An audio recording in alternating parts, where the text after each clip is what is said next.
Tonight, we find out which has the bigger word count, Superman #1 or the dictionary.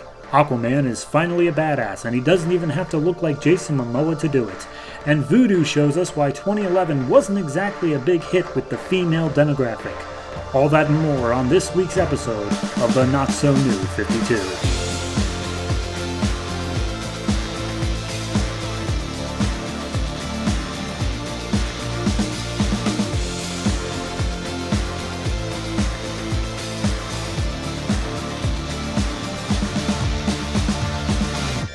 Hello and welcome to episode 4 of the Not So New 52. I am your host, and oh boy did I mess up. Jesus. Okay.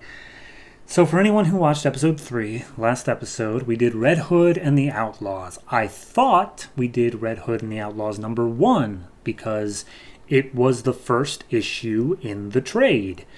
However, I was informed by a listener/viewer, Drew HLMW, that this is not the case, that they actually put issue number 6 in front of issue number 1 because that's the chronological order of it, being a flashback issue and all.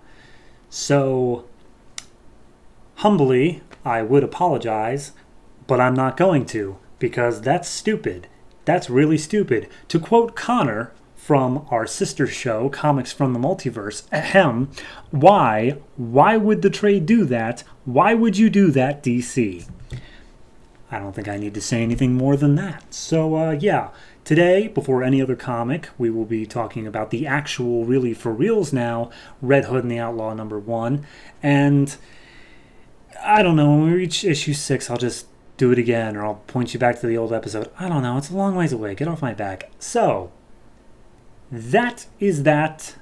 That is my mistake. Let's get into comics for this week, shall we? This week, September 28th, 2011, saw such wonderful releases as Batman The Dark Knight #1, Superman #1, Green Lantern New Guardians #1, Aquaman #1, The Flash #1, The Fury of Firestorm #1, The Savage Hawkman #1, All-Star Western #1, Blackhawks #1, Voodoo #1, Teen Titans #1, I, Vampire #1, and Justice League Dark #1. That is another tiny little mistake I made. Last episode, when I was listing off what was coming out next week, I forgot to put on I, Vampire. My defense is, who actually remembers I, Vampire? No one. So yeah. Anyway, enough stalling. Let's get into last week's book with Red Hood and the Outlaws #1.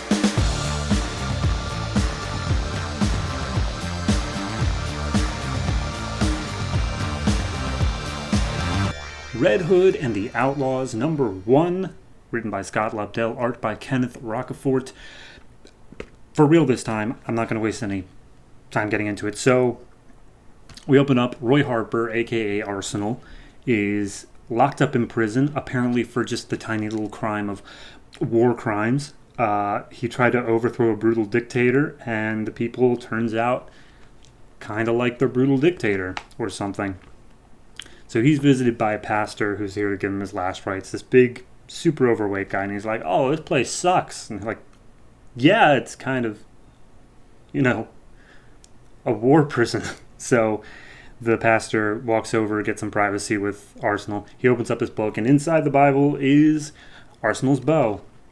And Arsenal's like, "Are you kidding me? You understand this is crazy, right?" And the pastor's like, "Yeah, I do." He presses a button, his suit opens up, and out pops Jason Todd, Red Hood.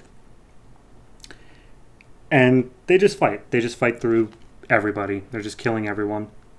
Arsenal comments, "Oh, I assume that you have more of a plan than just kill everybody and leave." And Jason neither confirms nor denies. But they get outside. There's I guess a jeep, you would call it, a military vehicle waiting for them. They're driving through, killing everybody. They're bantering. Dear God, nothing. I'm skipping over it, but since page 1, it's been nothing but banter. When it's Roy on page, Jason is describing him in nothing but banter. First lines, his name is Roy Harper. He's an idiot. Nice guy, but an idiot. And then as soon as Jason pops out of the suit, it switches to Arsenal narrating. And then he's just bantering against Red Hood. The point where I'm saying now that they're bantering is that they start bantering, talking about like how they make a good team, but blah, blah, blah. And then they stop bantering in speech bubbles and start bantering in narration boxes. It's so much banter. Anyway, they're stopped by a whole line of tanks. There's no way they could possibly get through it. Jason says that he has someone for it, and in comes Starfire, who literally just kills everyone. All of them exploded and dead. It's almost a bit gruesome. And she's like, is there anything else I can do, Jason? Jason's like, yeah, why don't you go ahead and clear a path ahead first, babe. You know, it's clearly we're on that level. And Roy's a little bit jealous, but cut to 3 weeks later, they're on an island paradise. Starfire's swimming, and there's some little boy, some just like horny little like 8-year-old who's just taking pictures of her while she's swimming. Roy and Jason are chilling out on the beach, and they're just talking about, you know, everything, like the setup. They're expositing a little bit. They're like, why aren't you in Gotham, Jason? And Jason's like, Gotham sucks. And he's like, what about Starfire? Does she remember anything about the Teen Titans? Which, again, I just...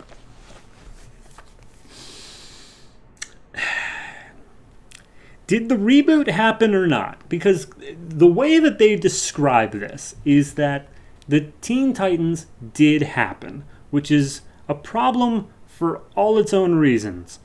But the whole reason that Starfire apparently doesn't remember them, because she doesn't remember them, as is revealed later, is because she just doesn't really care to. Humans are kind of boring, and she doesn't really remember her teammates that she grew a very strong bond with. Anyway, so this woman shows up. She's dressed all in black, white hair, black eyes. Her name is Essence. She just appears out of nowhere. And apparently Jason's the only one who can, like, see her. So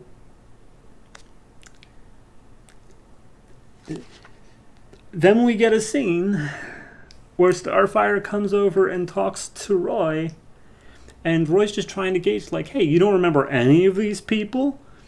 You know, these really important people in your life? And she's like, no, I don't. You want to have sex? And Roy's like, I thought you were with Jason. He's like, I'm my own person. And then they go off to have sex on the lines of, is there anything I need to know about making love to a Tamaranian? Quote, just that love has nothing to do with it. Ha ha ha ha, so good. Anyway, Jason's being contacted by this lady in black because there's been a bunch of murders. Organs are being taken out of people's bodies while they're still alive. She's from the All Cast. Her name is Essence. The All Cast trained Jason. Then he was kicked out. She was also kicked out, but now they want to go back or something. And apparently this can only be the work of the Untitled. Also, their leader, whose name is Dukra, and I think she's just an old woman, is dead. She was murdered by these people. So Jason says that he'll help, because that's what heroes do. Cut to Chicago for apparently no reason. The picture that horny little kid was uploading online of Starfire, some dude sees it and says, finally, a Tamaranian on Earth. So that's set up for something. Cut to the bungalow where the bed frame is on fire and they're burned in handprints on Roy's chest. Jason just walks in, grabs his mask, and leaves. He goes to the Himalayas, you know, a short little trip. And he apologizes for not being there for Dukra, and sorry that he left the All Cast. When suddenly a bunch of men with knives show up, ready to kill Jason, and he's happy he finally has someone to shoot. Oh my god! I'm so sorry, Starfire fans. I'm so sorry. That's the most I can really say. It looks great, obviously. Rocafort, he nails it. My personal taste, I feel like he goes a little too crazy on the panel layouts during action scenes. It's just like, it's crazy for no particular reason. I know it gives a sense of like urgency, but like there's a 2-page spread here of like 4 panels, and at least half the page is just unused space because just how crazy the panels had to be. I don't know. I'd rather have more info per page. That way it's not feeling so super decompressed. But anyway, in terms of writing, dear God, it's... If you're okay with the banter, then that takes up about 50% of it. The rest of it, I'm going to give this a 6. Because it does... No, you know what? I'm bringing it down to a 5 because I forgot about the Starfire forgetting everything. Now it's a 5. Just... Ugh. I don't like it when they don't keep... It's one editorial mandate. Stuff didn't happen or stuff did happen. I know it's a bit confusing at this point, but dear God, I feel like Scott just wasn't listening. He already was just thinking about, oh man, I got this great sex joke I'm going to set up. So yeah, 5. It's... Blah.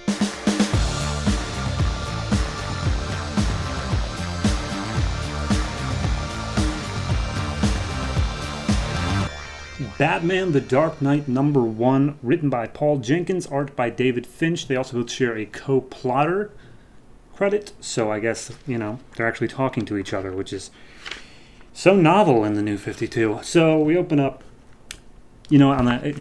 This is literally just Batman #1 by Scott Snyder, just a little bit inferior in every way. Also, the order's a bit flipped, but it's the exact same beats. I don't understand how, this is just... Two people came up with the exact same ideas, and they're like, all right, whoop, here we go. But I guess I'll describe it. So we open up in Gotham. Batman's flying the Batplane. He's giving this whole spiel in his narration about how fear is, every dark corner, every shadow is fear's always behind you, but you're in charge of your own fear, so you can't let it take control, blah, blah, blah. He jumps out of the plane, turns back into Bruce Wayne, then just walks into a party where it's revealed that the speech that he's giving the narration is a speech he's actually giving to an audience. And he wraps it up. He's like, oh, thank you all. Please give money to my Gotham innovation plan where we're going to build those buildings. The thing revealed in Batman #1. So his speech ends, and it shows him just schmoozing around with all the people at the party. When somebody comes up, and it's a guy named Forbes. He works with internal affairs, and basically he's so close to just getting it, but as nobody in this universe can actually get it. He knows that Bruce Wayne funds Batman, which I think is common knowledge if Grant Morrison's work is still in continuity. But there's no way that Batman could possibly be as effective as he is at getting to crime unless there was an informant inside of GCPD. And he just wants to know who that informant is. In cuts a woman named Jaina Hudson, who is literally just Talia al Ghul. It's not actually Talia al Ghul, but I feel like they just couldn't get the rights to Talia al Ghul. So Jaina Hudson, she's like, oh, I'm pretty much the hostess of this party. You guys need to chill. Internal affairs guy, what are you even doing here? Get out. And then Bruce thanks her, and then they flirt. Harder than I've ever seen anybody flirt in a comic book ever. And that's saying something, because these people, they may as well just be having sex on the floor in front of us. He goes through the rest of the party after she's pulled away, and at the end of it, he's still thinking about Jaina. Cut to Arkham Asylum. There's a breakout. All the villains are getting out, but this book, I guess, wasn't allowed to use the A tier or even B tier villains because there's a splash page showing everyone breaking out. The ones of note are Mr. Freeze and Clayface, maybe Black Mask, but I couldn't even tell you anyone else. It's just D-listers. So they kill a bunch of Arkham guards. Police are now standing by outside waiting to, stop them. And as soon as they bust through the door, Batman arrives, and he's like, all right, let me at least help, because, police don't like him, I guess. He's like, all right, let me help. And by the way, 65 men were killed. They really harp on that for a minute here. 65 men, 65 families destroyed. So Batman starts punching the people, and then he realizes that Two-Face isn't in the crowd, and he's like, where's Two-Face? That's really important. Where's Two-Face? He says he must still be inside. He takes a couple cops. He goes into Arkham. He's beating everybody up on the way. And as they come to this long hallway, they see a shadow. They start firing at it immediately, and it turns out it's this woman in this really skimpy white rabbit outfit. And everyone's like, oh, hold your fire, hold your fire. Who's that? Batman's like, I have no idea. All right, shouldn't be here. Anyway, Two-Face, come out. Where are you? Explosion happens. Coin pops out of the wall that exploded. And then we don't meet Two-Face. We instead meet this roided out, super huge behemoth of a man who insists now on being called One-Face. It's so weird that this is exactly the same as Batman #1. It's shuffled up a little bit. It doesn't have quite as much intrigue, but it's just inferior on like every level, just a tiny bit. There are some good moments. The art is pretty good overall. I don't have anything to complain about.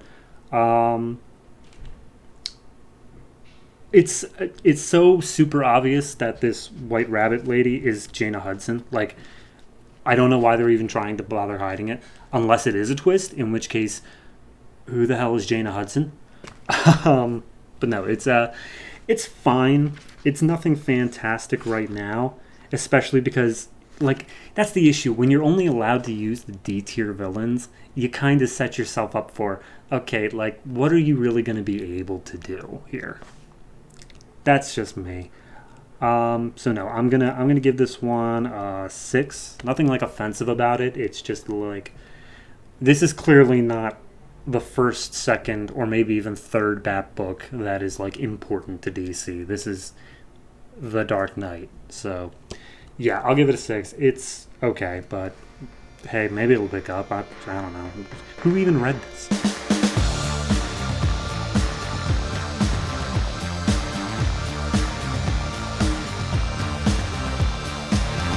Superman #1, written by George Perez, art by Jesús Merino. This is the wordiest book I think I've ever seen. Like, more so than even an actual just book. It's terrible. But I'm going to give you the Cliff Notes version of what happened, then I'll just explain how much they talk. So, we open with the Daily Planet.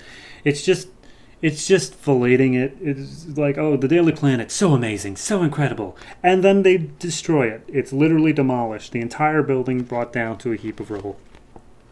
And they're like, well, that was out with the old, in with the new. Now we got a new Daily Planet because it's owned by a new parent company called Galaxy Communications, the owner of which's name is named Morgan Edge. And he's not such a bad guy. He's totally not going to be some antagonistic force. He's here to help the Daily Planet grow. But they're not calling it the Daily Planet anymore, I guess. They're calling it PGN, Planet Global News.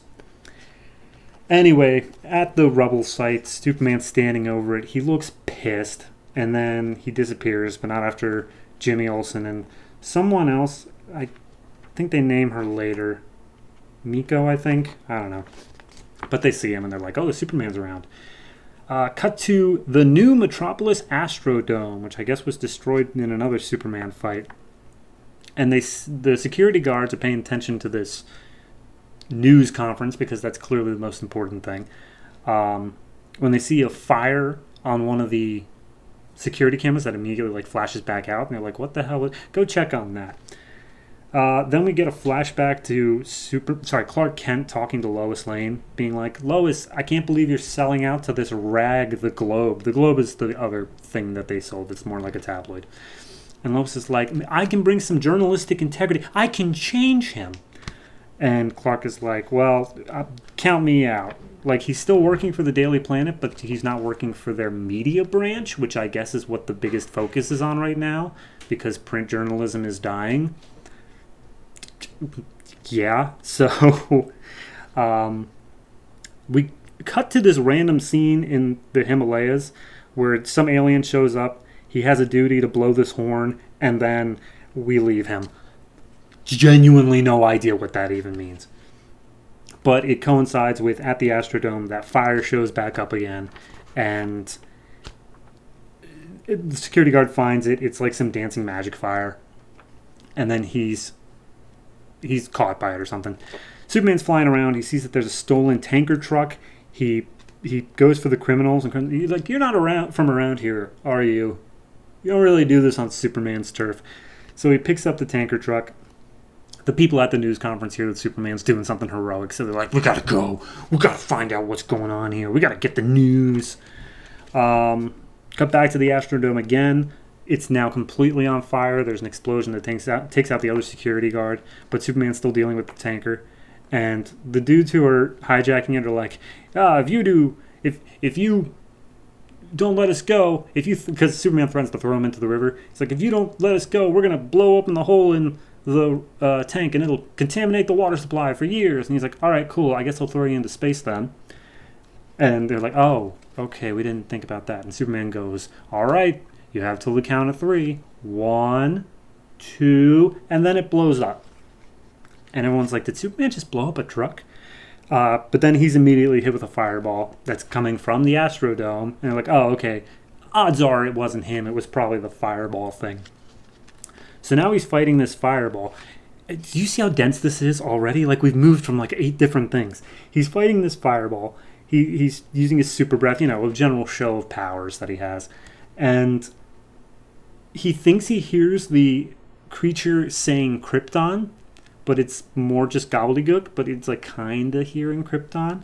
So he's a little concerned by that, but he's trying to protect all the civilians from getting hit by these fireballs. But then he discovers that these things aren't burning, they are becoming fire.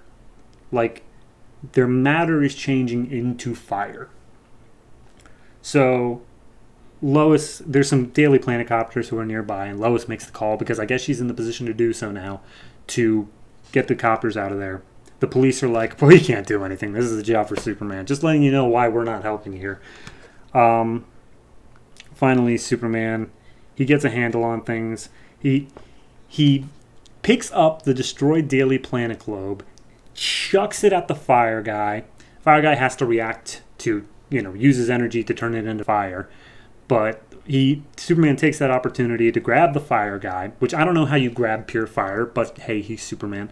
He flies up into space and hopes that the space will choke him out, which it does. He succeeds. Then we see, and again, it's so wordy. Like, it's like a Golden Age style comic where they didn't trust the artist to say anything at all. So every single panel has 1 or 2, sometimes 3 caption boxes describing exactly what you're seeing.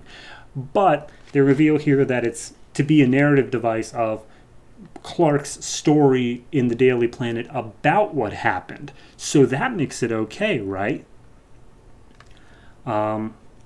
We see Clark, he wants to go and apologize to Lois because of their fight about her joining the PGN. He's obviously got a little crush on her, but as he goes to the door to apologize and maybe confess, but probably not, one of the other anchors for the show is there in the bedroom with her, and he's shirtless. Of course he is. And so Clark is like, okay, guess I'll go. Sorry to bother you. And there's a nice little 4-panel thing of him walking to the elevator solemnly and then just using his super hearing to hear how he's totally being cock-blocked. So that's where it ends. It's so dense. It's so dense. Like, he didn't trust... George Perez didn't trust Jesus Merino at all. I mean, he probably did. But it didn't seem like he did because every panel was described. You could read this as just a book. Like... And everyone's talking all the time. There is not a single panel in here that is just silent until you get to the very end. And even then it's not, because he's using a superhero. There's not a single panel in here that's completely silent. There's reading on all of it. Let the art do some work, man. Anyway, I'll give this like a 6, just because it's got way too much in there. Destruction of the planet, new setup, fire monster, tanker truck, Lois and Clark. It's too much. This is 2 issues. You don't need to fit it all into one. So yeah, I give it a 6, but it's fine otherwise. Art-wise, it's fine. So Superman, we'll see where it goes from there, but definitely the lesser Superman book so far.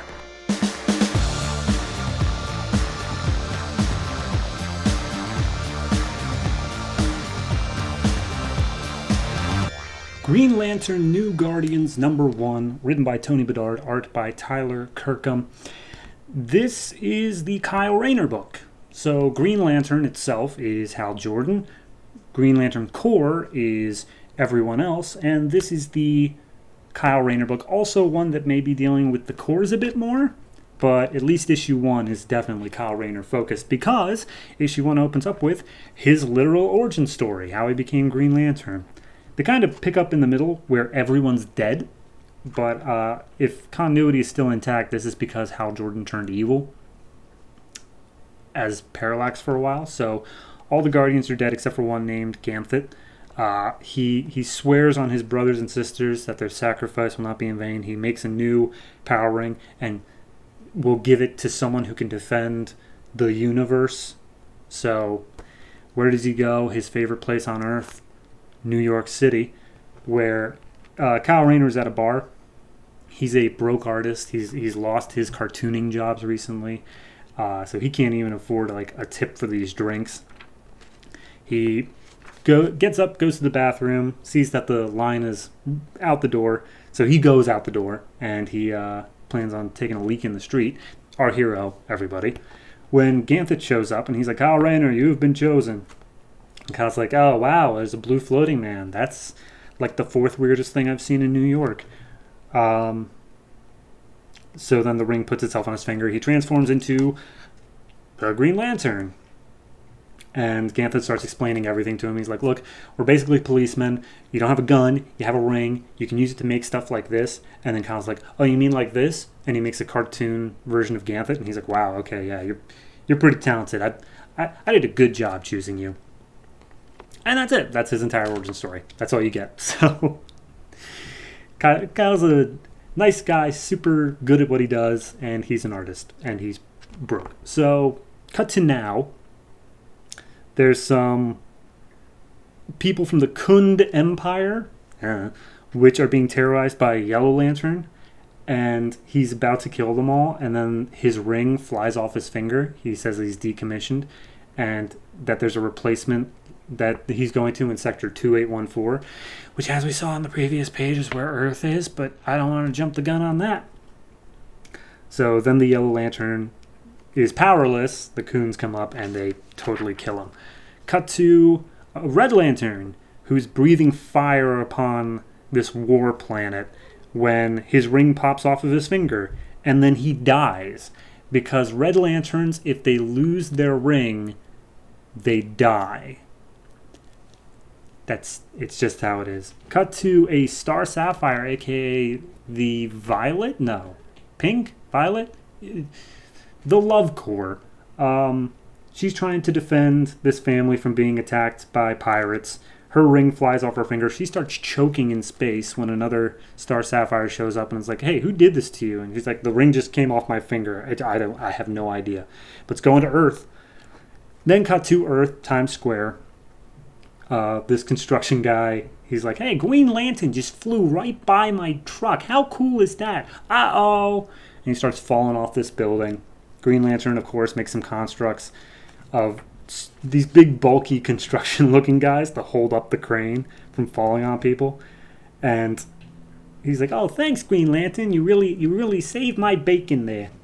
And then this kid comes up to Kyle Rayner and he's like, who are you? And Kyle's like, I'm the Green Lantern. He's like, no, you're not. Green Lantern has brown hair. And he's like, there's a lot of Green Lanterns. He's like, why is your mask so stupid? He literally is just criticizing his outfit constantly. And Kyle's like, no, I get that a lot. It happens. And then all of a sudden a blue ring shows up and says, Kyle Rayner of Earth, you have been chosen. I like this line here. Jeez, you want to announce my social security number while you're at it? Freaking have a secret identity here. Then a red ring shows up, says he's been chosen. And then all the rings show up and say that he's been chosen. And then right at the same time, different Lantern members show up. The Star Sapphire shows up. The Yellow Lantern Arkillo shows up. Bleeze from the Red Corps shows up. An Indigo Tribe person shows up. And they're all like, give back what you've stolen right now, Kyle, or we're gonna get you. And Kyle's like, beans. And it ends with him about to be attacked by everybody. I like it. It's a good setup so far. It does require a bit of prior knowledge to like the Green Lantern mythos. Like, they don't really explain who any of these other cores are. They barely explain Kyle as is. So yeah, no, they're, and especially none of these members. Like, if you didn't know any better, you'd be like, are these people the only one of their cores? Is it like, and especially if you didn't never see a ring leaving an Indigo Tribe member, so you're like, who is this person at all? Period. Like, he's not exactly a well-known member. So no, it's good. I really do like it. I like the way they write Kyle. It's solid art throughout. I don't really have any problems with that. And I do like, if you watch the previous episodes, you know I'm a sucker for a good setup for a mystery. And why a bunch of rings just randomly leave people. Good setup. I'm down with that. Yeah, my only critique is that it's not good as like just a super intro issue. Like if somebody's like, I kind of want to read about a bunch of different cores. Like I like the idea of all the different cores. And then they see this and they're like, oh, that's the book I want. But then they don't actually explain anything about the cores. And you're like, oh, okay, well, where do I learn about the cores? Oh, you have to read 5 years of Geoff Johns. Oh. But no, it's fine as is. I'll knock off just like half a point for the fact that it's not a perfectly good intro for anybody, but you should be able to pick up pretty quickly. I'm assuming that's what the rest of this book is. So I'm going to give it a 7.5. It's good. I like it. I look forward to reading more.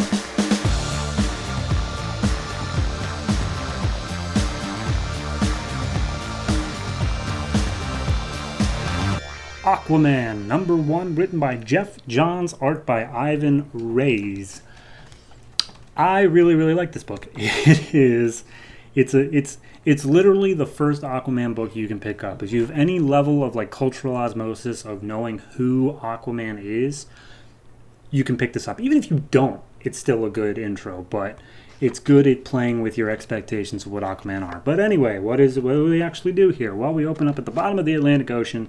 There's some weird piranha-looking fish things, humanoid in some ways, alien in others, and they say, oh, it's true, there is an above. Well, where do we go? Up. That's literally quote, quote, quote. So, cut to Boston. I guess that's where we're spending all of our time. Boston, there's a police chase. An armored car has been hijacked by a bunch of randos with guns and balaclavas. And they're like, all right, don't lose them. And then something flies into the road in front of the armored truck. And they're like, what's that? And it's Aquaman. And everyone just laughs. Like, the criminals laugh. The police officers are like, oh, what is he doing? Get out of the way, Aquaman, you suck. And the armored car's like, we're just going to run him over. Aquaman takes aim with his trident and then just straight up flips the truck over his head. So one of the guys crawls out, sees Aquaman, starts firing at him, and it just bounces off him, including like a shot to his head, which makes him bleed, but he's like, he just gives him a, are you kidding me look, which is fantastic. I love that look so much. He grabs the guy, throws him onto the police cruiser. Cops are like, what are you doing here? He's like, I heard the sirens from the harbor. I thought I could help. And they're like, oh, could we get you a glass of water, Aquaman? Aquaman's like, no, bye. And he runs off. And the cops are like, man, we got saved by Aquaman. We're going to be made fun of forever. Cut to this seafood restaurant called Sam's. Aquaman lands, walks in, and everyone's like, Jesus, Aquaman, we're eating fish. He's going to kill us. But he just sits down, looks at a menu. Waitress comes up, and he's like, hi, Aquaman. I'm sorry. I'm a bit frazzled. I look a bit weird. I'm trying to put my kids through college. Sorry. Anyway, how can I help you? And he's like, I'll have the fish and chips. And people at other tables are like, what? You can't eat fish and chips. And he's like, why not? And it's like, because you talk to the fish. And this is where we get some stuff of, I don't know if this is Geoff Johns retconning this or this is pre-established, but this is stuff that goes against people's conventions where it's, he doesn't talk to the fish. Fish are too primitive to have conversations. He uses his telepathy to literally reach into like their midbrain and push them to do what he wants. Not control them, but push them to do what he wants. Except for dolphins. Dolphins are a completely different story. So then this dude sits down and he's like, hey, can I have an interview with you? And Aquaman's like, I'm trying to eat lunch. And he's like, cool. So, orange shirt, is that for attention? He's like, no, it's armor. He's like, why are you wearing it? I got done with something. He's like, how do you make money as Aquaman? And they do a quick cutaway of him coming across some buried pirate's treasure. And he's like, I get by. Then we get history of why he's here at the restaurant. Apparently his father brought him here. And we get some stuff. His mother was the queen of Atlantis. His father was a fisherman. Blah, blah, blah. All that stuff. And then the guy's last question is like, how does it feel to be, Aquaman? And Aquaman's like, what do you mean? He's like, you're the worst. He literally says, how does it feel to be nobody's favorite superhero? Aquaman picks up his trident, leaves some change on the table, and storms out. Lady's like, these are gold doubloons. What am I supposed to do with these? And Aquaman's like, put your kid through college. Cut to Amnesty Bay, lighthouse. Aquaman's, thinking about his dad, thinking about who he is, his history, and stuff like that. Mara, his wife, comes up. Oh, I don't think wife. I think at this point they're still engaged or dating or whatever. But he's like, look, I've made my decision. The Earth sucks. Atlantis also sucks. They all hate me for some reason. Like, Earth makes fun of me. Atlantis hates that I'm half human. So I'm not going back to Atlantis. They can find a new king. We're making a new life up here on the surface. And Mara's like, whatever you want. Sounds good to me. Cut to a fishing boat. The fisherman, he feels something big on the line. He tries reeling up. It pulls him into the water. Then just blood bubbles up. And we see those piranha things from before. And they're happy to find that there is food up here. End issue.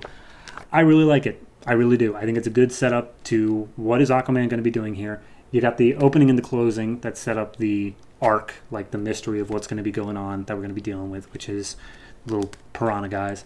I like how it sets up, Aquaman is in public, not since Jason Momoa's movie really, but in public he's viewed as he's Aquaman.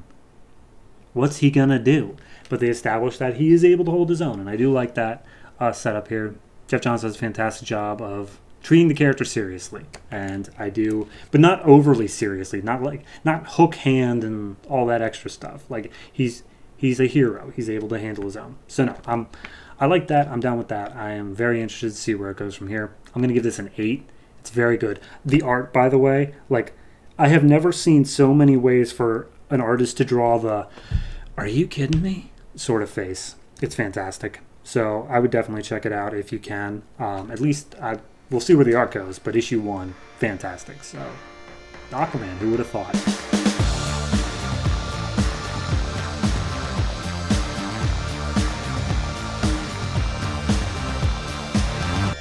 The Flash, number 1, written by Francis Manapul and Brian Buccellato, art by Francis Manapul.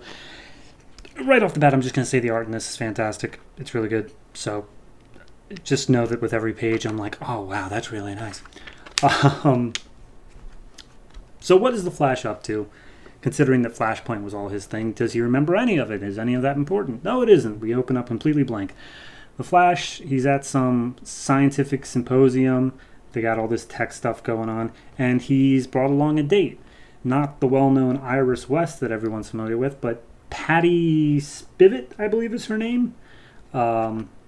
He's apparently been crushing on her for like 2 years and finally got the nerve to ask her out. So they take a look at this monorail and how it's going to, help that. And they're like, well, why don't they just fix the highways? And this dude steps up. Name is Dr. Darwin Elias. And he's like, oh, well, actually, the highways just make things worse because something about congestion in South Korea. I don't know. And then immediately the party is broken in on. All these men with guns in outfits. They're referring to each other with numbers instead of call signs or anything like that.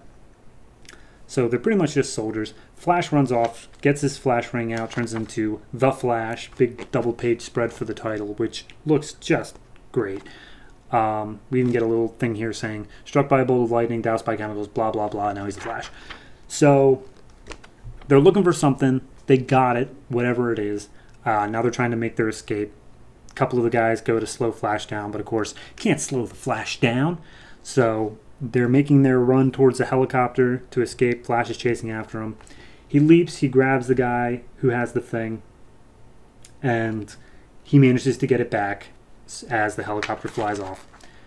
But Barry's now falling, plummeting to the ground, along with the one dude who he had grabbed, number 33. No, 47. It doesn't matter. But he's plummeting to the ground. He starts vibrating at a frequency so that he can, like, I guess, hit the ground safely. I don't know what his goal there was, but he uses like his turbine arms to push the one dude inside of a building, which is through plate glass, which isn't really great, but hey, it's better than hitting the ground.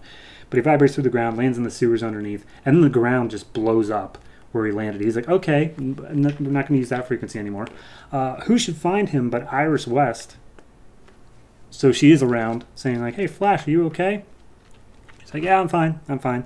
He gets what is the portable genome recoder back to Dr. Elias, and then he runs off, changes back into Barry. Patty's like, I've been calling you. What happened? He's like, oh, I must have dropped my cell phone and all the excitement. But now it's a crime scene, and since they both worked in the crime labs, they are like, all right, well, now we're at work, so let's deal.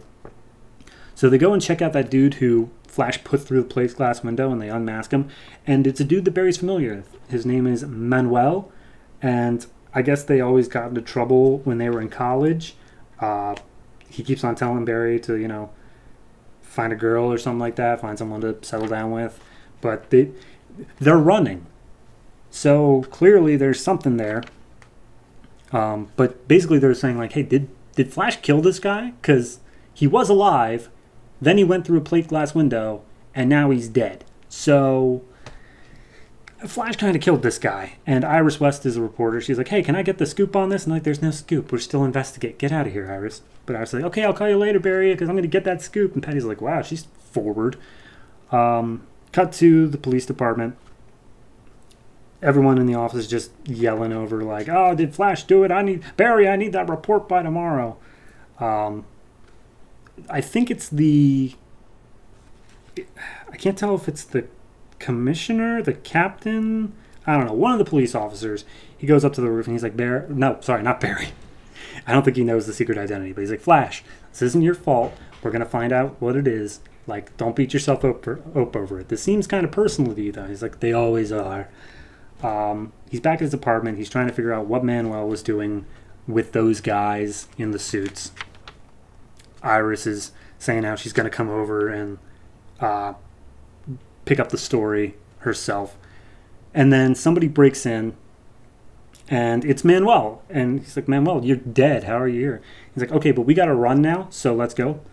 So they're running through New York Central City Central Park. And there's just some guys chasing them down, trying to figure out, like, Barry thinks that Manuel slept with their wives because he was always such a womanizer, but as soon as they realize that something is actually, wrong, Barry jumps into the river, turns into Flash, gets back out, and then gets ahead of Manuel so they can help. But who's there but like 80 Manuels? So all those people with numbers were just different versions of Manuel. And that's where we end, where it's a whole crowd of Manuels taking the one Manuel hostage. It's good. I mean, it's fine. Like, story-wise, I don't have any particular attachment to Manuel. They do a good job of trying to make it, but at the same time, I'm like, okay, but it's just a dude that Barry said he hasn't talked to since college. Like, he doesn't strike me as super important. But maybe they could change that over time. He can clone, or he was cloned, or something, and they want a genome recoder.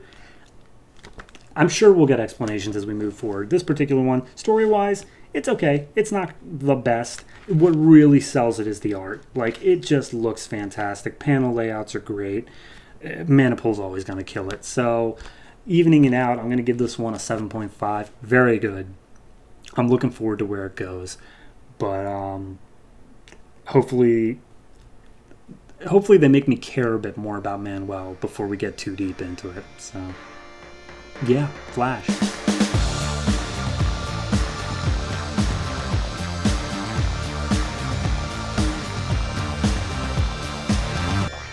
The Fury of Firestorm, The Nuclear Men, #1, written by Gail, Simone, art by Yıldıray Çınar. It also has co-plotted by Gail, Simone, and Ethan Van Sciver. So there's that. The only thing that I'm going to just say up front before we get into the plot is that they have two main characters, Ronnie Raymond and Jason Rush. Ronnie Raymond is a football star. He is white. I know it sounds weird that I'm listing off the race, but they make a very big point of it, so I just want to make it clear up front. Jason Rush, straight A student, black, and they don't get along, but we'll see that soon. So, we open up. We are in Istanbul. There are some mercenaries or something that are basically taking this family hostage, and they're like, okay, we know you have the thing we're looking for. Give us the thing we're looking for. And they're talking like a 12-year-old boy. Give us the thing we're looking for, or we're going to slit your dad's throat. And he's like, I don't have what you're looking for. And they slit the dad's throat. And he's like, if I had the thing you were looking for, I'd be using it against you right now. And he's like, solid point. So where did you put it? He tells them where he put it. And then they shoot his entire family. So that happened. And then the mercenaries just make a joke about, having lunch. So super dark, but hey, there's that. Cut to Walton Mills High School.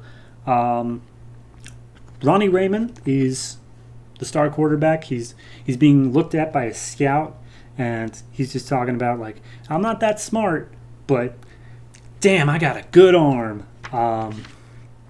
Meanwhile, as their practice is going on, Jason Rush and a girl named Tanya, I don't think she has a last name yet, are in the stands. They work at the school newspaper, and Tanya's like, look, I know you don't like jocks, but Ronnie is actual news because he's being looked at by scouts, so you have to interview him and get the story for the paper.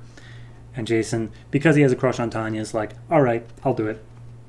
So he goes into the locker room, he talks to Ronnie, and he asks, like, the stereotypical questions, but he drapes them in sarcasm and, like, I don't actually like you at all, just for him being a jock. And then Ronnie comes up. Ronnie's like, a jock hater. Usually I can see these ones coming. So he's like, you got a good build on you. You look pretty tough. You could probably be a good football player if you wanted it. And he's like, I look tough because I'm black? And Ronnie's like, that's not what I meant. And Jason goes off on, there's 45% black students here, and yet none of them have been quarterback in the last 4 years. And Ronnie's like, how is that my fault? I'm just playing the game. They go off on bad terms. Cut to CERN, the Large Hadron Collider.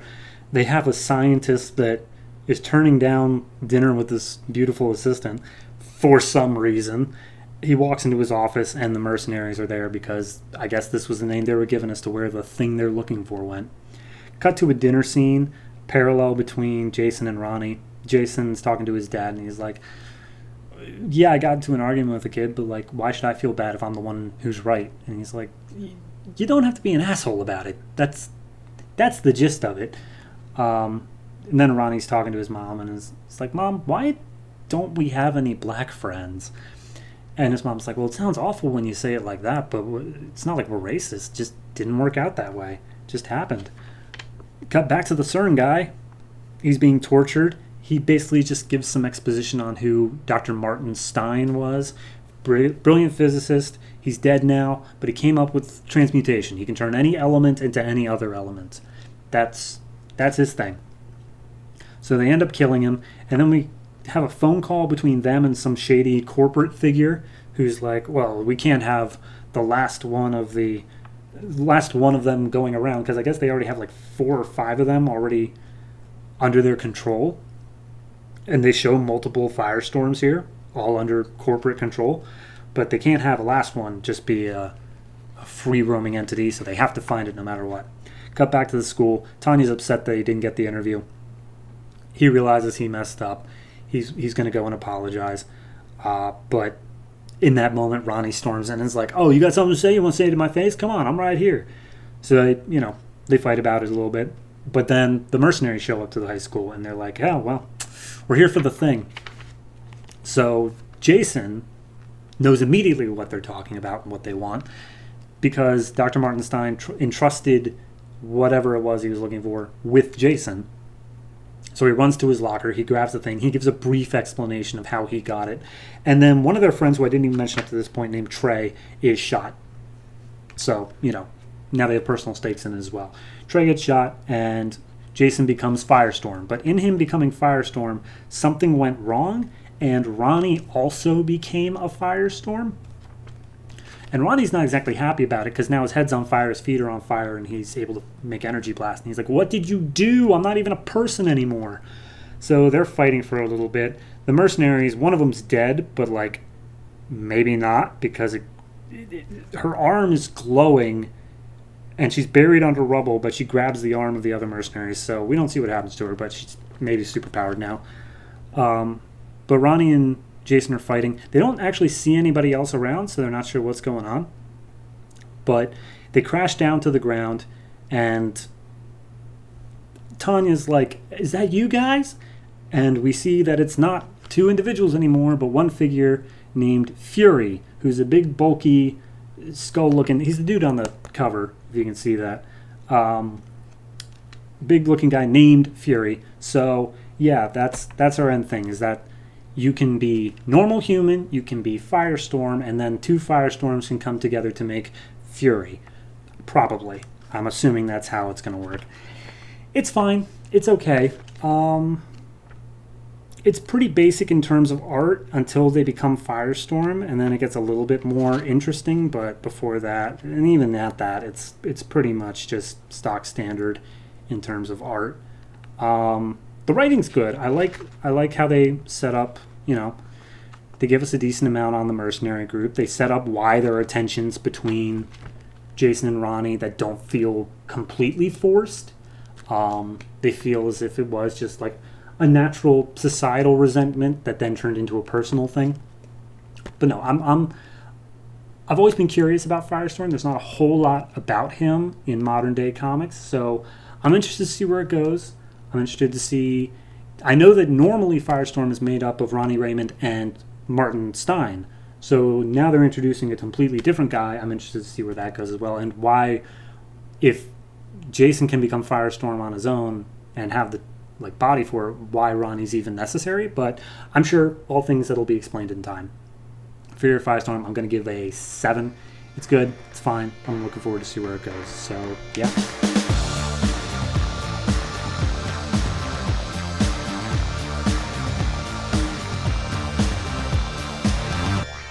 The Savage Hawkman, #1, written by Tony S. Daniel, art by Philip Tan. It's Hawkman. I mean, let's just jump right in to the continuing adventures of Hawkman. Page 1. He's done being Hawkman. Well, that was a good book. I enjoyed it. No. So we have Carter Hall. He's, Hawkman. He was Hawkman for apparently a very long period of time. He's done with it, though. He doesn't want to be Hawkman anymore. He's in upstate New York. He drives way out into the woods. It's hard to tell exactly what happens because as far as I can tell, there's nothing. He drives out to this hole in the ground. He pours some either alcohol or gas. He stands there and waits, and then the Hawkman suit just appears in the hole, and as soon as it does, he shoots it, a la Looper. And he's like, all right, there, I did it. Hawkman is done. I don't know what shooting an outfit does, but hey, whatever. Seems to work. So he buries it. He walks away, and then this giant flame thing pops out and engulfs Carter Hall. And he remarks how, basically Hawkman revolves around nth metal. And I don't know shit about nth metal. Total mystery to me. No, I'm not saying me personally. That's Carter. Carter's saying that. So he's like, I don't know shit about nth metal. I just turn into Hawkman every once in a while. But anyway, he's engulfed in the flames, and then he's like, maybe it's not Hawkman who dies, maybe it's me. Cut to some research vessel. They find a crashed alien shipwreck underneath the ocean, and they're like, wow, this looks really old. We need somebody who's good at history and stuff. I think it's technically cryptology.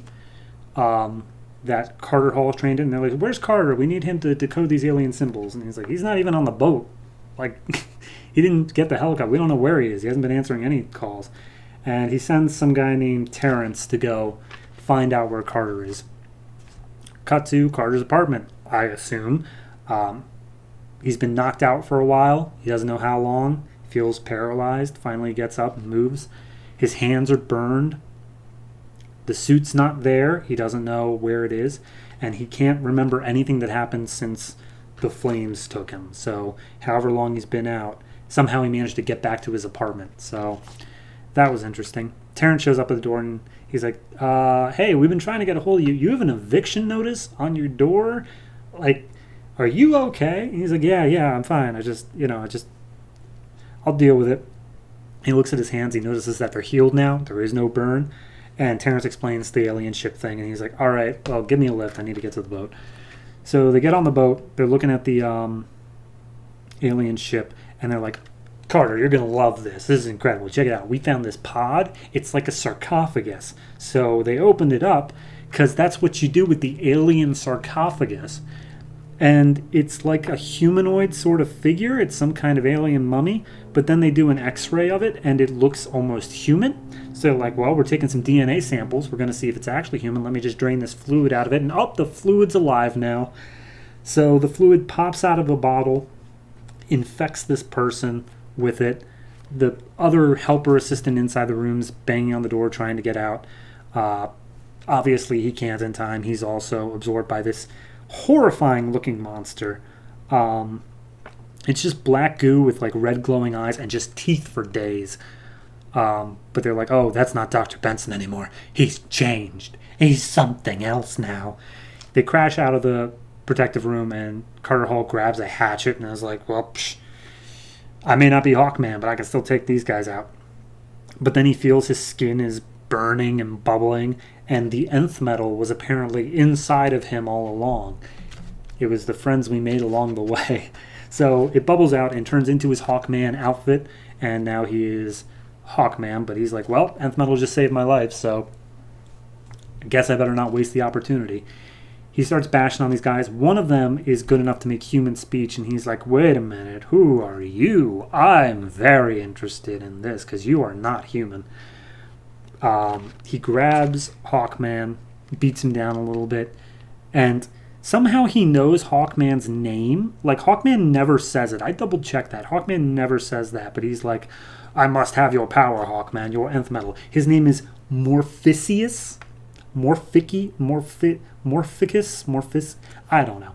I'm going to say Morpheus until I forget. But anyway, the minions are trying to get off the boat, whereas the main dude is fighting Hawkman. Hawkman's like, no, I got to stop them. But I guess to stop them, I got to stop him. But as he fights Morpheus, I guess Morpheus is able to absorb the nth metal or something, because the last page is Hawkman looking pretty dead with Morpheus now with giant demon wings and nth metal armor all over his body, yelling, I must have all of it.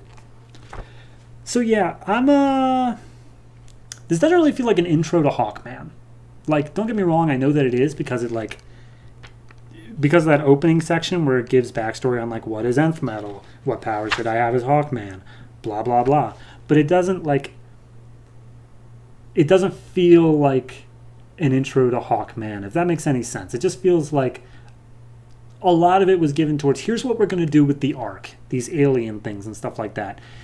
As for Hawkman as a whole, you'll pick it up over time, which I'm not complaining about. It's better than clunky exposition, but I still think that it's not super new reader friendly. But it's fine. Art-wise, I like it. It's got a Vertigo feel to it. It's not the stock art. It's got a lot more of a painterly feel, like a watercolor sort of aspect. I very much like that. So overall, I'm going to give this a 6.5. Not bad, just pretty average overall in terms of writing and whatnot. It just feels like this is part 7 of the Hawkman saga, where it's like, all right, you probably know what came before, and this is just another piece in that puzzle. But it's like, no, actually, I don't know what came before, and I'd like a little bit more explanation.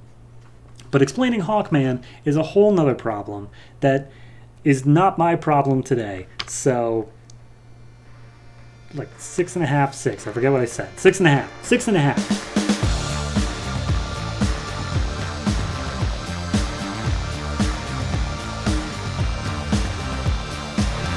All-Star Western #1, written by Justin Gray and Jimmy Palmiotti, art by Moritat. All-Star Western, aka the Jonah Hex book. It takes place back in the late 1800s Gotham City, and yeah, I guess it's kind of a horror-ish book. You'll see as we get there. So, open up, Gotham City, 1880s. The narration and POV character is Amadeus Arkham, the ancestor to the Arkham family, I guess the patriarch you could call him. And it's just him. He's a psychologist, as is every Arkham apparently. And Jonah Hex comes into town, and he is immediately fascinated by Jonah and what kind of incredibly messed up stuff must have happened to him. And I guess for anyone who doesn't know who Jonah Hex is the guy on the cover. He is a former Confederate soldier. He has a badly scarred face. He is a bounty hunter, and he has a very tenuous moral code. So, yeah. Anyway, getting into the story. Gotham City, 1880s. Jonah Hex comes to town. He's got a horse. He's lighting up a smoke. We just see how already decrepit Gotham is. Like, not degenerate. That's the word I'm looking for. And he, as soon as he steps off the train, he's already being attacked by some bandits. He pulls out his pistols, just starts firing. And some of them dead, some of them run off. Cut to several hours later, there is a murder. A prostitute has been killed by someone that Gotham PD is naming the Butcher of Gotham. On the wall is written the word fear in Latin. And apparently there have been, I think it said 4 other murders. Something like that. But on the wall for all of them was the word fear written in blood. And basically, Arkham is there as a consultant to just explain what kind of mindset this person would be in to do this sort of thing. So, in walks Jonah Hex. Arkham is apparently the one who called him in, and he's like, look, the police obviously don't like me being here, because for some reason they have a thing against Arkham. You don't like me being here. Hex is obviously his own thing of awful, so we're both going to work the case separately from the police, but we'll loop you in on anything we find out. And police chief doesn't like it, but he goes along with it anyway. They start looking into it. Hex is immediately antagonistic with Arkham. He doesn't like how Arkham's treating him as, a patient, trying to understand how he works. But he starts going off on who this guy is and what his mindset probably is, that he kills prostitutes, so obviously something must be wrong sexually. But they go to this bar and they're just looking for information. Arkham just doesn't shut up. Like, he uses old-timey, like, Victorian sounding stuff the entire time, and it's just narration box after narration box of him breaking down Jonah Hex's mental state. It's a lot. I'm not going to give you all of it. But anyway, Jonah walks over to this prostitute at the bar. She's being hit on by some guy. He tries to pull her away so that he can A, get information, and B, tell her to get safe. The guy doesn't take too kindly to that. They start a fight. They're just brawling like crazy. This whole time, Arkham is saying, oh, maybe it was his father. Maybe it was a drunkard. Maybe he didn't get enough loving from his mother. Blah, blah, blah. He finally gets to the prostitute, and he basically is like, hey, do you know anyone who died? Any of the prostitutes who died? And she's like, well, a friend of a friend. She explains how she was invited into a black carriage. There was like a wrinkly old outstretched hand that had a ring on it, big silver one with a skull on it.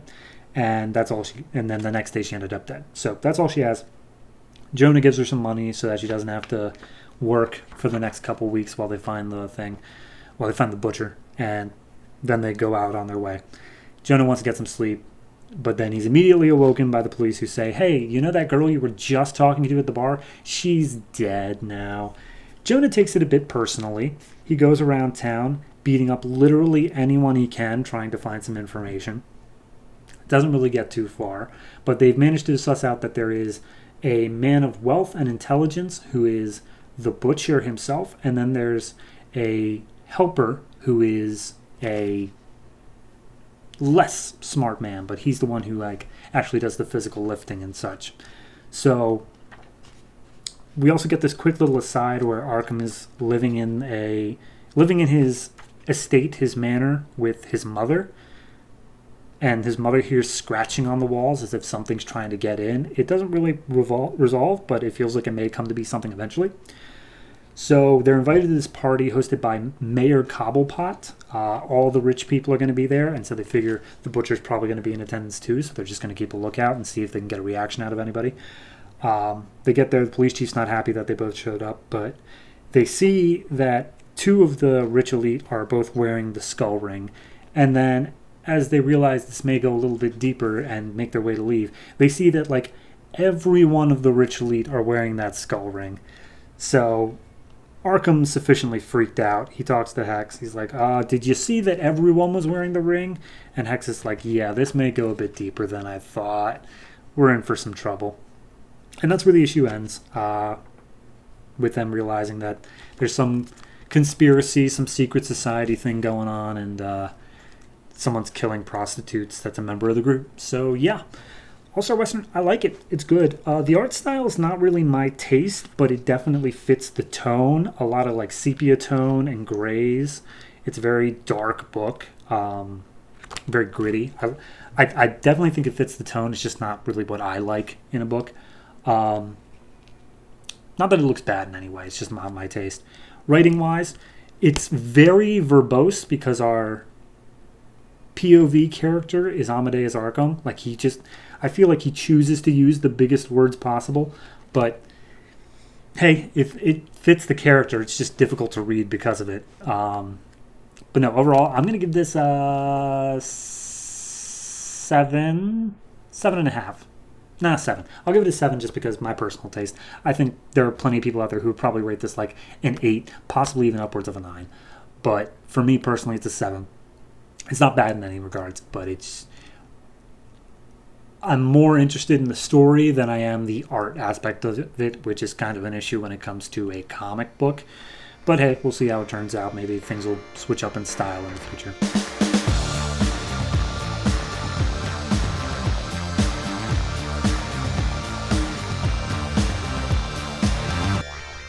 Blackhawks, number 1, written by Mike Costa, art by Graham Nolan.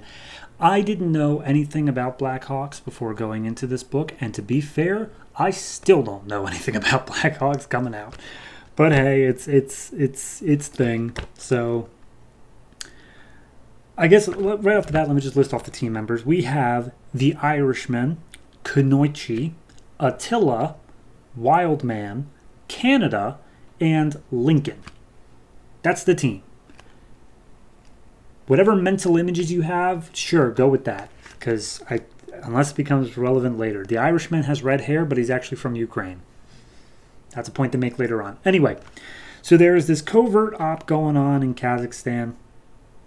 An unknown group stormed a local airport, seized it, took hostages, and the Blackhawks are a UN like military branch for covert operations. So they were brought in to try to help with this. And immediately it is not covert. There's this little like single-seater jet plane thing that's going wild. Dude has a bomb strapped to his chest. They're just flying around this airport shooting people willy-nilly. It's nuts. Kunoichi is kind of our character we're following more during this issue. She's in the plane along with, I think, one of the people who took people hostages, and then one of the hostages with a bomb on his chest. They're all trying to figure out how they can help each other, like help Kunoichi land the plane without it crashing and killing everybody. They drop the hostage into a baggage cart. He manages to survive, but Attila is injured due to it. Some of the people come up, the people who are taking hostages come up and they're like, "You're severely injured. You're clearly outmatched. I have x-ray goggles and they can see that you have a fractured arm." And then Attila punches him in the face and says, like, should have been looking at the other arm. So the hostage is safe. The airplane, they're trying to hack into it to get some control back. No dice, so she has to crash it. She dives out over some water. They say how, oh, you hit the water at that speed, it's going to feel like concrete. So she shoots it to break the surface tension and then dives in. Everything's nice and safe. They make a quick escape on a chopper that, despite being covert, has their logo printed on the side of it, which seems a little bit stupid, especially because someone gets a picture of it on their phone. Anyway, cut to a couple days later, I guess. They're at their base, I suppose, called the Erie. It's up high, but it's in the mountains, and it's totally covert, and nobody knows it's there. And a UN diplomat comes in, and he's like, hey, I'm here to talk to you guys, and also for you to give me explanation as to who you are. And they go through, and they have all these toys and all these planes, and the guy from the UN's like, there's no way this is in our budget. And then they explain a couple of the members. Irishman, he tells them about how he's in the Ukraine. Canada, some funny story about a bar in Calgary. We get Attila. His arm was injured, so he's off of active roster. Kenoichi, despite the fact she was injured diving off that plane, she refuses to be taken off active roster, so she's not bothering getting checked out. One guy, he was working as the dude behind the computers, whose name was Wildman. Him and Kenoichi apparently have a secret thing. So they're making out, and she's like, I feel really like buzzed. I feel really in the mood. Let's go. And then you see that despite being just a normal person as far as we're aware, she's managed to leave a hand imprint in solid concrete.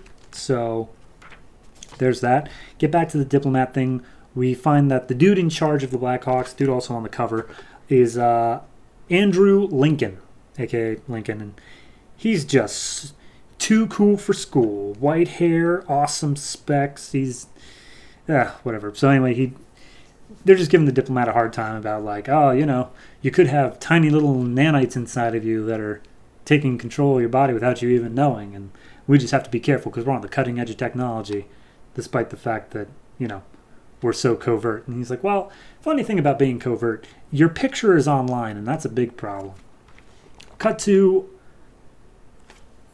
some completely separate thing. It's a cell block D, which we're introduced to some villain who did something. He was running guns, and he's taken in, and he's immediately mentally contacted by this woman who I don't think she has a name.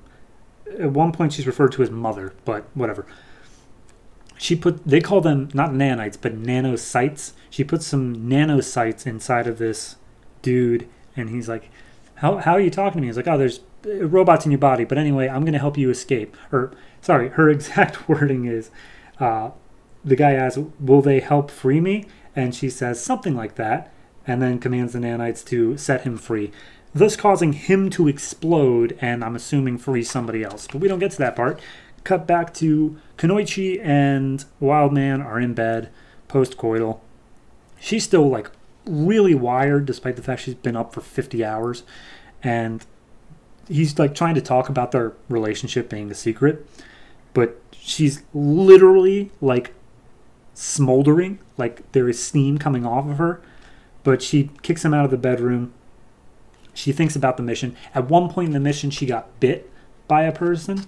And she's like, uh-oh. They mentioned on an earlier page that's how nanites get into your body. So she does a quick scan on herself, and she sees that she is infected with some form of nanocyte that's giving her some weird superhuman ability. And that's where the issue ends. It's fine. It's good. Episode 1, I really praised Man of War, and I didn't think, I was that much into war comics.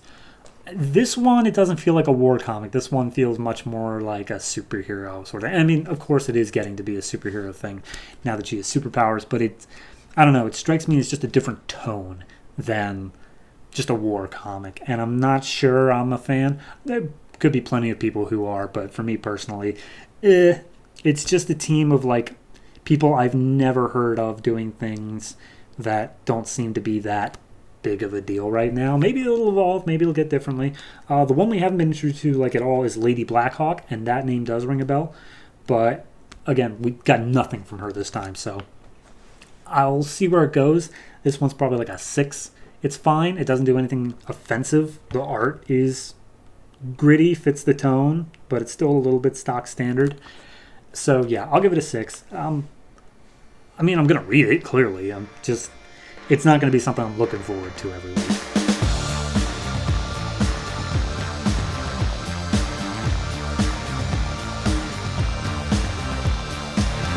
Voodoo #1, written by Ron Marz, art by Sami Basri. Now, I want you to put your head in the mind space of DC editorial. How do you get a DC reader base to read a Wildstorm book that's just been folded in about a woman? Now, comic books, their audiences are pretty, male-oriented, so how do you get that 12 to 18 demographic? Well, you set the whole thing in a strip club, following a stripper, and you don't really shy away from all of it. Okay, so that's, I gotta tell you, first page, man, they show you exactly what you're getting into. This is gonna be a short one to recap, though, because I could just say sexy, sexy, sexy, and that's about 95% of it. So, we're in a strip club. We are following this woman whose stage name is Voodoo, because she's the most popular girl at the club named Voodoo. So she gets to be named Voodoo. There are 2 government agents who are watching her perform her show. Fallon and Evans. Evans is a man who is super into the show, whereas Fallon is not so keen on it, being a woman who sees it as completely unnecessary for them to be there when they can be doing research from afar. Fallon gets sick of it, goes back to the room, whereas Evans keeps on enjoying the show. He eventually talks to one of the waitresses, asks for some information about the dancer, and after bribing her a little bit, discovers that her real name is Priscilla. So then we cut to outside. Fallon, he's going back to her room. She accidentally nudges some frat boys, I guess, who are trying to get into the club. They ask for an apology from her, then start hitting on her, then ask for an apology when she talks smack back to them. And she throws a punch, she fights them all off, and then she takes a drag on a cigarette. Cut back to the strip club. We're now in the changing room, and yes, it is exactly as exploitative as you'd think it would be. All the strippers are talking, and someone's babysitter canceled, and they need someone to cover. They ask Priscilla if she's available, and she's like, "No, that's not really why I'm here. I'm not really a good fit for that." And she's like, "Hey, if you're part of this, you're part of our family. Well, some of us are here to pay rent. Some of us are here to go to college. What are you here for?" And she's like, "I'm here to learn about men, because that's a normal thing to want to do." And they're like, "Well, yeah, you're going to learn a lot about men here." She gets called in for a private dance. Someone wanted only her, and it is Evans. He's sitting in the chair, and he's like, "All right, let me hear all about you," as she is continuing to perform her dance. And she lists off this fake story after he pressures her enough of her real name is Priscilla Kitane, mother's dead, never knew her father, not easy for a mixed race kid like her to fit in anywhere, ended up in New Orleans, making more money here than waiting tables, military base, blah, blah, blah. A bunch of stuff. They're next to a military base, by the way. So he's like, cool. So none of that's true. In actuality, you're an alien. You either got cosmetically changed to look like this, or more likely you have shape-shifting abilities. You also probably have a very mild telepathic link, which you're using to read the minds of people here at a military base so that you can learn some weaknesses and invade. So you can probably tell what I'm thinking right now. And he tells her basically how the surgeons at the military base are going to cut her open once he brings her in. So he's like, "So we can do this the easy way or the hard way? How do you want to do it?"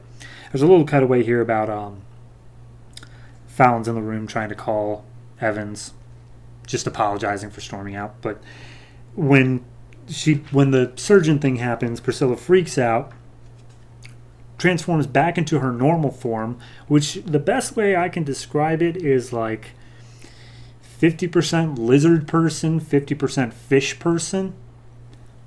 It's just a green with a lot of teeth. But she slashes his throat in the private room, gets dressed, walks out saying that she quit, and then immediately shapeshifts into Evans and calls Fallon back and saying, hey, yeah, I'll be right over. Wow, this was exploitative. Like, I think it was like 2 weeks ago, 1 week ago, I said Catwoman felt a little bit, Wow, this was a whole nother level. And I get it's part of her character. You know, I get it's like people letting their guard down around her. It makes sense story-wise, but just like 85% of the art is like the entire time that they're expositing this plot, she never stops her private dance for the guy. It's something. It's something. Overall, the story, I like how it's going to set up. It's just an invasion of the body snatchers sort of scenario. You got shape-shifting and whatnot. It's a good mystery coming forward. The art looks good, and the art looks good. So, overall, I'm going to give this a 6.5. It's good. It's fine. It feels a little exploitative, but overall, I'm looking forward to where it's going to go from here. So, yeah, Voodoo, oddly enough, is not half bad.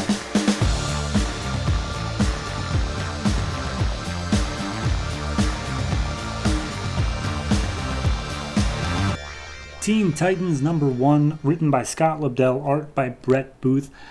I want to get something out of the way real quick.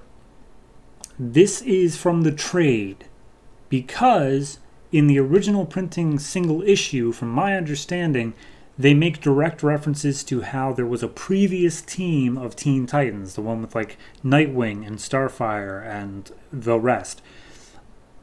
But when they put it in the trade, they scrubbed out all those references. So that's what we're going to be operating off of here, just to make things clear. Anyway, it's a story told in 4 parts. Part 1, Kid Flash. There's a burning building.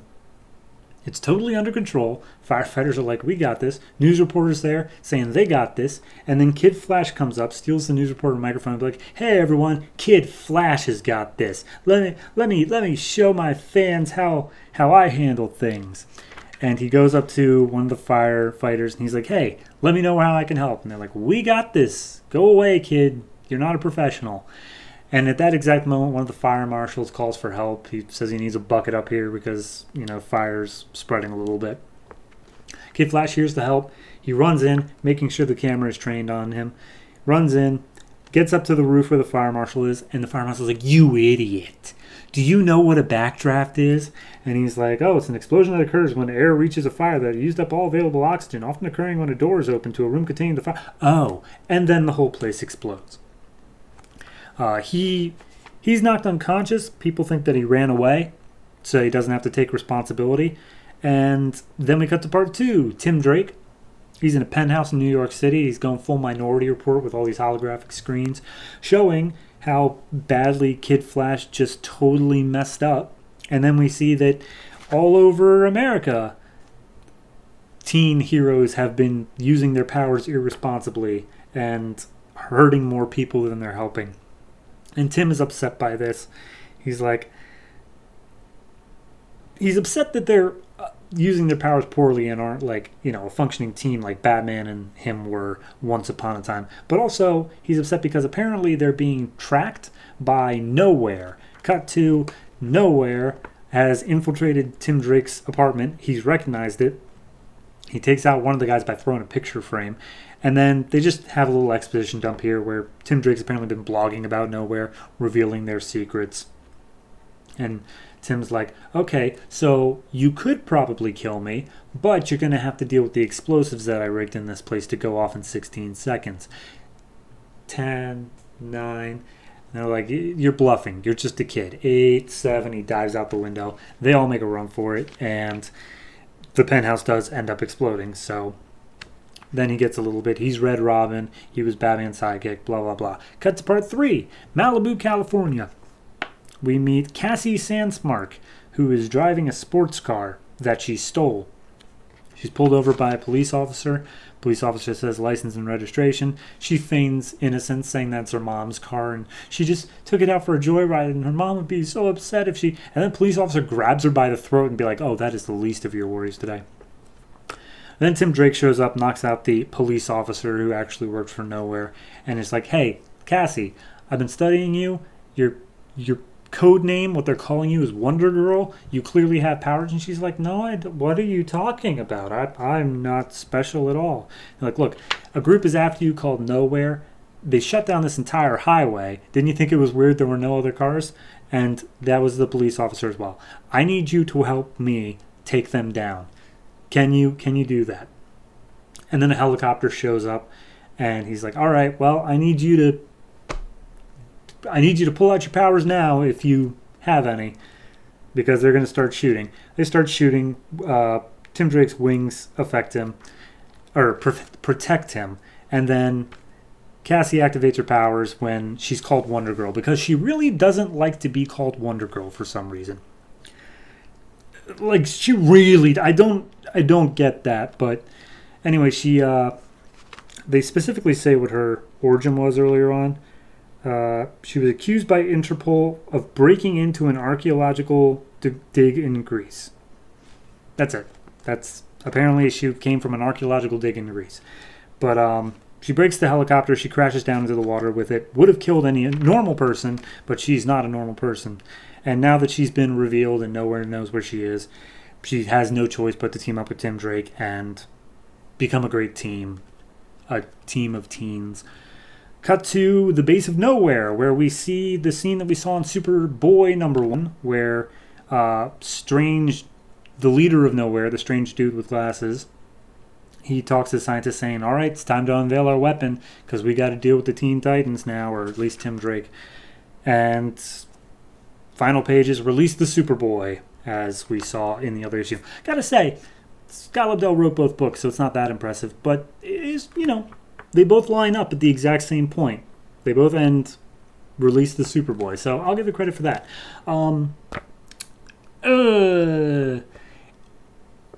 It's gonna sound weird because it's Scott Lobdell, but I didn't hate this, honestly. It was very much okay. It did a good job setting up the characters. It didn't do anything too weird with any of them yet. Kid Flash, like I understand all their personalities so far. Like, some of them are a little bit, like Kid Flash was just a little bit annoying, but the rest of them, like, I'm fine with it. And Kid Flash seems like he should be annoying. That seems like it's what his character's going to be. All in all, writing, I honestly can't really fault that much. It's not above and beyond great, but it's fine. Art-wise, it fits. I don't like, it's light and poppy and colorful. There's, a bit more of a cartoony vibe to it than a more serious book, but I think it fits for this. So all in all, I'm honestly going to give #1 like a 7. It's not bad. It's perfectly fine and average. I don't know how we're going to turn out by the end of the arc, but for now, I have no qualms with Teen Titans #1.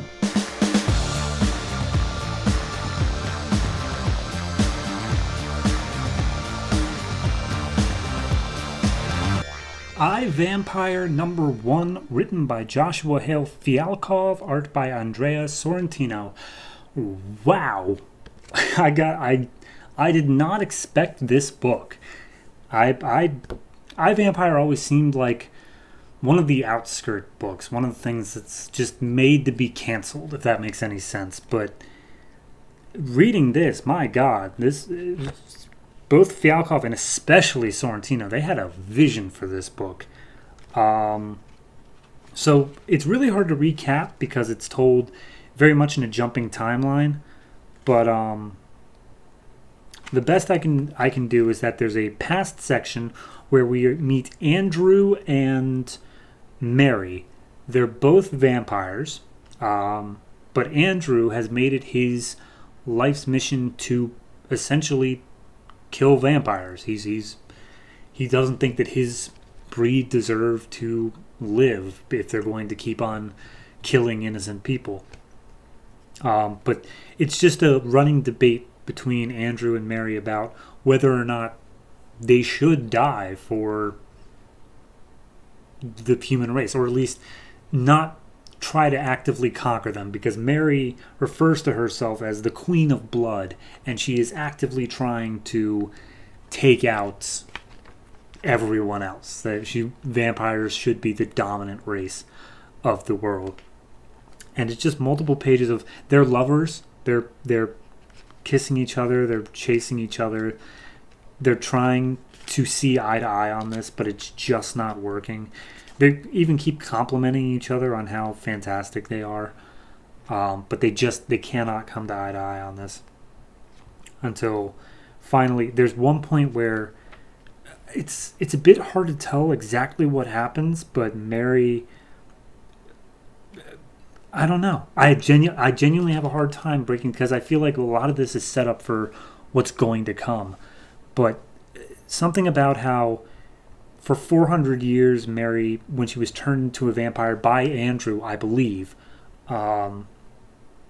she was finally coming to terms with her true self. And now that she's realized this is what vampires are meant to do, this is what they do, Andrew is telling her to stop and roll it back. It feels like a lack of freedom. It's like he's taking away her freedom, and she's not standing for that anymore. So the last page is a note from her saying, this is how the war begins. We're going to take out all the superheroes on Earth, and we're going to become the sole race on the planet.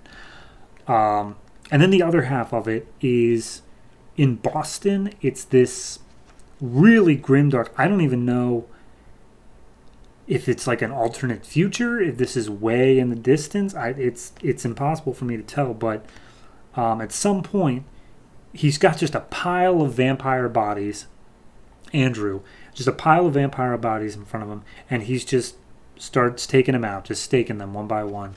And he comes across this one female one, and he's like, you look just like her, but you gotta go. And he explains to her how she's a vampire, and how apparently sunlight doesn't kill vampires in this mythology, but it does weaken them, and they are able to transform into a multitude of things. This woman that he's trying to kill transforms into a wolf just instinctually, I guess, whereas he transforms into just this, the closest I could say is a minotaur crossed with a wolf. It's ridiculously large and terrifying. But then as he's trying to stake her and cut off her head, which I guess is the way you do it, all of the vampires stand up and come after him. I'm a bit confused. They say that they're able to do this because they're all full-bloods. I don't know, A, what they're doing, or B, what full-blood means, but they confirm that it's true, and then they start chasing him down. He runs into a subway, and there's an active subway there, and once the subway arrives, they pretty much ignore him and just go to feast on everyone inside that subway. And that's where we leave off, more or less, just the pile of bodies. It's something. I really can't overstate how gorgeous the art is. The cover, the cover, the purple skin and the lady, it doesn't do the book justice at all. Like, this reminds me more of Neil Gaiman's Sandman than it does anything else going on. It's fantastic the way it's playing with shadows. Honestly, I can't speak highly enough about this book. I'm interested in the characters. I'm interested in where they're moving with it. The art is beautiful throughout. It's fantastic. I got to give this one like a 9. It's great. The only reason it isn't higher is because I am confused at some parts. I'm not entirely sure what's going on. But honestly, I think that might be intentional at this point, because it does strike me as we're going to learn more about them as time progresses, because they've been alive for centuries. So yeah, I, Vampire. Who would have thought?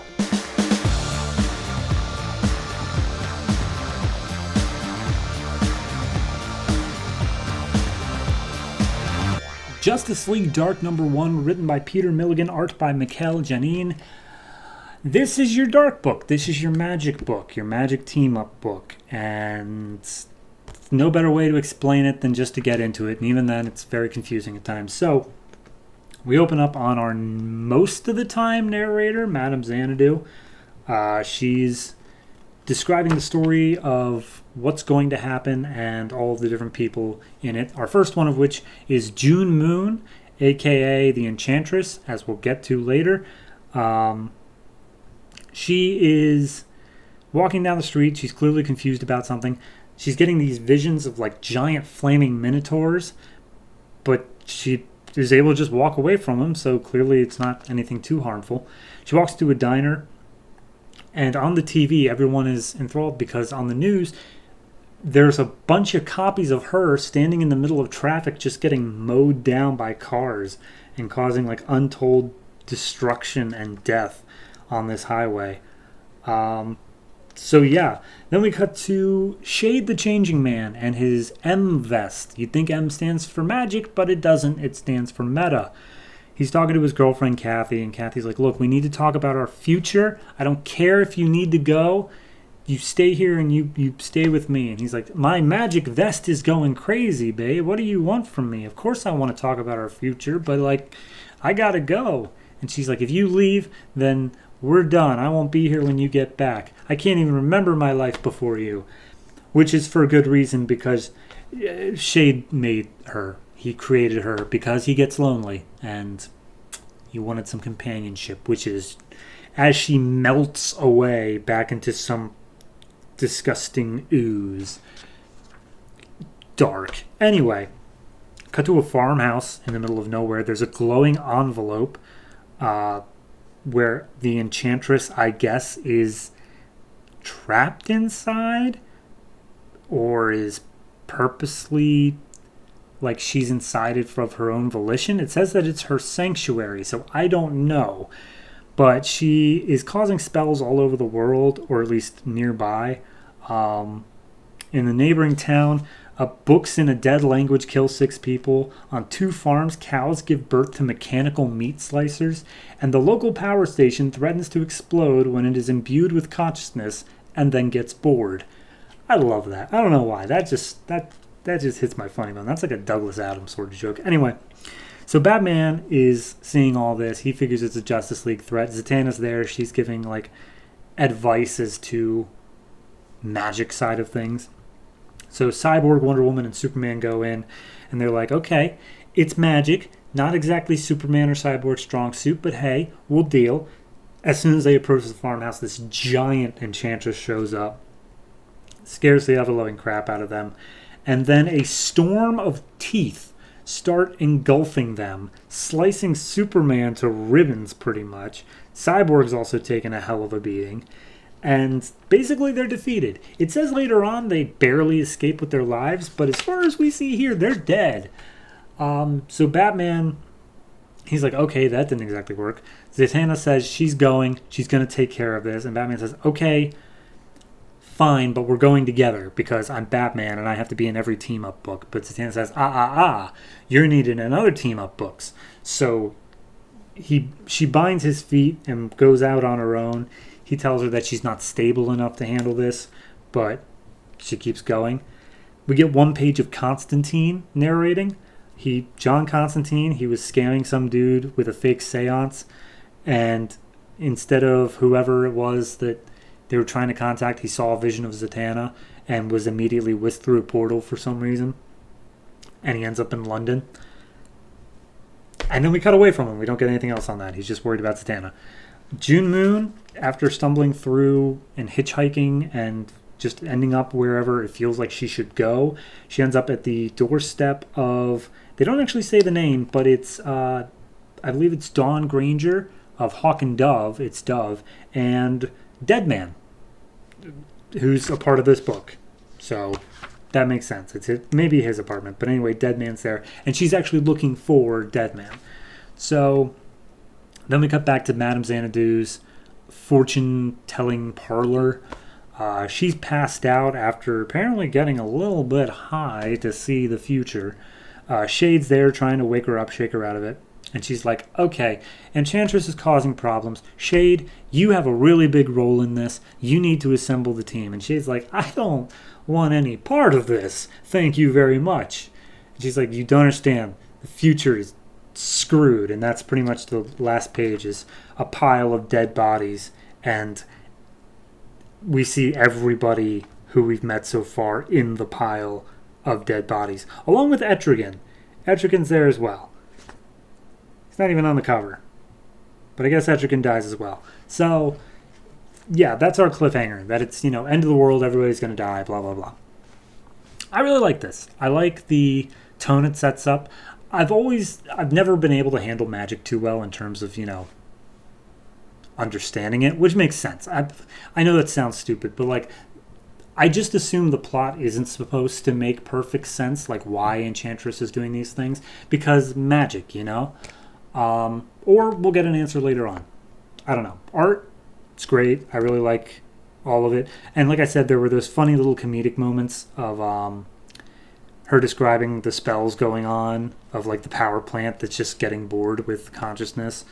The first quote in the book is, my name is Madame Xanadu. I have looked into the future. The future looked right back at me and told me to mind my own business. I like that. I'm a sucker for that sort of humor. Just the dry wit. So yeah, I'm going to give this one, you know what? I'm going to give it the 8. I was going to say 7.5, but I'm just going to give it the 8. It's a solid start to the series. I'm interested in seeing where it goes. May have jumped around just a little bit too much, but honestly, that's just...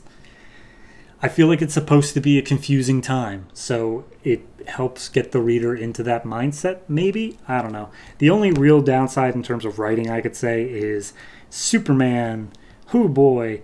There's one part where he's like, Cyborg, your pacemaker has risen to 48 beats per minute, and I'm picking up a lot of 2-methylphenyl, and you go, dear God, why is Superman literally more robotic than Cyborg?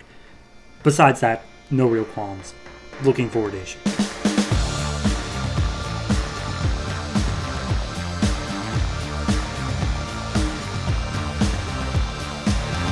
And that's it. Those were all the books that were released this week back in 2011. And that means that we've completed month number 1 of the new 52. 52 number 1s, totally finished. Never have to think of them again until we cover their number 2s, starting next week. So let's take a look at what we've got next week. From here on out, I know I usually have been saying da-da-da-da number 1, da-da-da-da number 1. I'm just going to lump all the numbers together to save us some time and me some breath. So, next week, October 5th, 2011, we are seeing such beautiful books as the number 2 issues of Detective Comics, Batwing, Action Comics, Red Lanterns, Green Arrow, Justice League International, Men of War, OMAC, Stormwatch, Hawk and Dove, Static Shock, Animal Man, and Swamp Thing. But I hear you cry across the internet, what about my new number 1s? Where will I get my fix for comics I have never read before? Well, I got you covered, because 2 new miniseries dropped this week back in October 5th, 2011. Couldn't split them up onto different weeks, no siree. We have Huntress number 1 and Penguin, Pain, and Prejudice number 1, both being reviewed next week. That's right, Penguin had his own book. Bet you don't remember that. But hey, maybe you did. And if you did, why don't you tweet that at me at DC Comics Podcast on Twitter. That's right, at DC Comics Podcast, all one word. Use the hashtag New52 because for some reason I think hashtags are still relevant to contacting people. Additionally, we have a Patreon you can hit up whenever you feel like. Patreon is Mild Fuzz TV. That is Mild Fuzz TV, all one word. I have to pay into it, so do you. If you have trouble finding the money, maybe start your own Patreon to fund it. But that is me. That is month 1 of the new 52. Hopefully I haven't made too many mistakes on this episode. I'm sure there will be plenty, though, and I look forward to hearing them all. Until next time, always remember, if it ain't broke, don't fix it.